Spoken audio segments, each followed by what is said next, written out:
আশা করি chicken curry আপনারা অনেকবার বানিয়েছেন, কিন্তু একবার এই পদ্ধতিতে ট্রাই করে দেখুন। এর টেস্টটা একদম আলাদা হয় আর খেতে অসাধারণ লাগে। খুব সহজ আর সিম্পলভাবে আমি এই রেসিপিটা আপনাদের জন্য করে দেখাবো।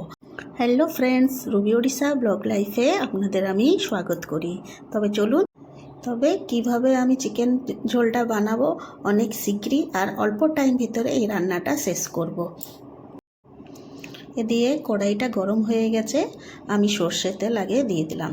সর্ষের তেল যখন গরম হয়ে গেছে, দুটো তেজপাতা, এলাচ থেতো করে রেখেছিলাম আর ডালচিনি একটা কাঠি, এটা দিয়ে আমি আগে তেলের মধ্যে ফুটিয়ে নেব। তারপরে আমি পেঁয়াজ কুচিয়ে করে রেখেছিলাম, সেগুলোকেও তেলের মধ্যে দিয়ে দেবো। সেগুলোকে তেলের মধ্যে দিয়ে পেঁয়াজগুলোকে লাল লাল হওয়া অবধি একটু নাড়াচাড়া করে নেব। একটু যেমন পেঁয়াজগুলো লাল হয়ে যাবে, তারপরে আমি আগের থেকে নুন, হলুদ আর লেবু একটু মাখিয়ে ম্যারিনেট করে রেখেছিলাম, সেগুলোকে কড়াইয়ের মধ্যে দিয়ে দেব। সেগুলোকে দিয়ে একটু কিছু সময় ভালো করে কষিয়ে নেব।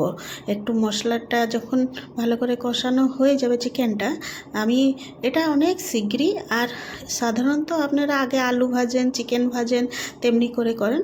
আমি আজকে কিছু আগে ভাজিনি, আমি আগে পেঁয়াজে চিকেনগুলো দিয়ে দিলাম। চিকেনগুলো একটু হালকা ভাজা হয়ে গেল, আলুও তারপরে দিয়ে দিলাম। আলুগুলো একটু ভাজা চিকেনের সঙ্গে হয়ে যাবে। তারপরে আমি যখন মশলাগুলো সব রেডি করে রেখেছিলাম, নুন, হলুদ, লঙ্কা গুঁড়ো, জিরের গুঁড়ো, ধনিয়া গুঁড়ো আর গোলমরিচ গুঁড়ো, এইগুলো সব দিয়ে আর একটু কষিয়ে নেবো। একটু যখন ভালো করে মশলাগুলো কষানো হয়ে গেছে,